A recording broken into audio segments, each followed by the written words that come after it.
guys, and welcome to another video on Nitro as I see. Sorry it's been a while. Hope everyone's doing okay, keeping healthy, staying safe due to the current situations that are flying around. As you can see, we've got a new plane on the bench today. This is the Flightline 1600mm Spitfire, and what an absolutely stunning plane this is. As you've seen from obviously the previous videos, I had a Spitfire before. I've had a few Spitfires, obviously, whilst I've been flying. The last Spitfire I had, as you saw in the video, come to a bit of an abrupt end. But thought, while we're all in isolation and there isn't much to do, I thought, well, it's time to treat myself to a new Spitfire. And what better way to do that than with this absolutely superb model from Flightline. Turned up today, very speedy service, turned up straight away. It was absolutely superbly packaged. There was no damage or scuff to any of the parts. Went together really well, really simple. Single wing spar, wings together, put the tail together, a few screws, and bosh, she's away, The only problem is obviously we can't get her out for a maiden at the moment. And as I say, I'm absolutely clucking to get this plane out. I'm absolutely gagging to get this out. This is an absolute beauty. As far as Spitfires goes, I don't actually think there is a better one out there.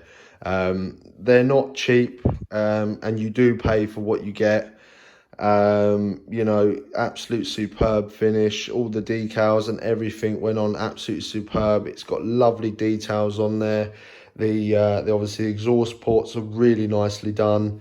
All the cannons and everything are really nice. The landing gear is superb, got brilliant detail.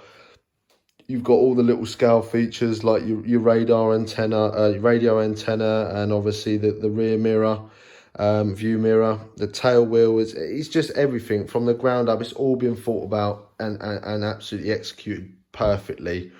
And as far as obviously, the Spitfires and bits and pieces that are out there that are on the market, I do honestly think that this is probably the best one that's out there.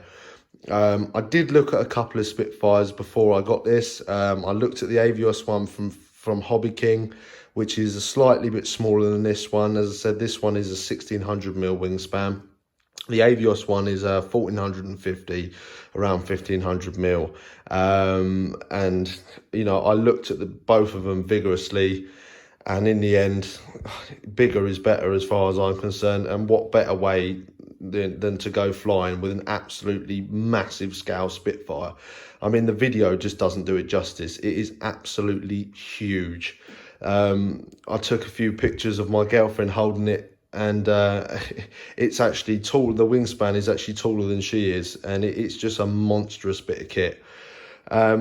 Hopefully, as soon as I can get this plane out, obviously we'll get it out and get a video of it doing a maiden.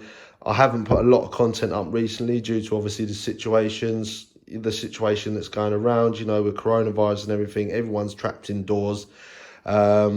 And again, I think, to be honest, this is kind of the best time to be tinkering at home and building planes and mucking about with models and stuff like that, because I think if we didn't, we'd all go crazy, to be honest. Takes a 6S lipo, this, from a 4000 to a 5000. Again, obviously being a Spitfire, any Spitfire could obviously do with a bit, but with the nose weight.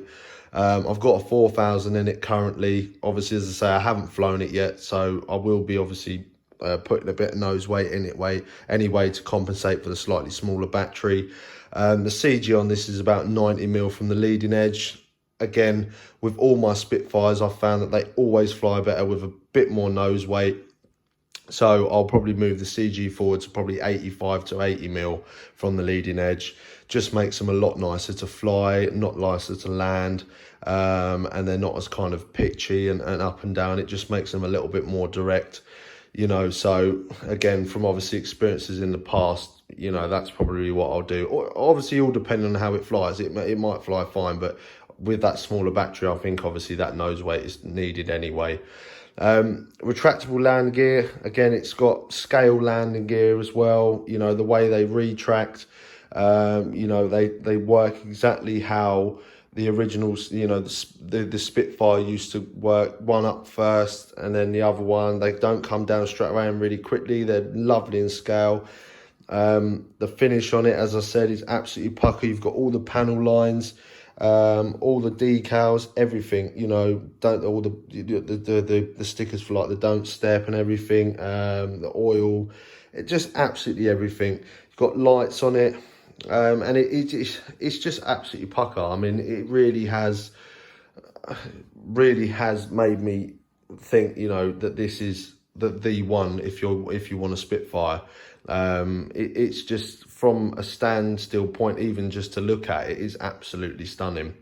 Obviously proper split flaps, plastic split flaps, and not just obviously the like single ones. They move across into the middle of the plane as well, so it's, you know, scale flaps.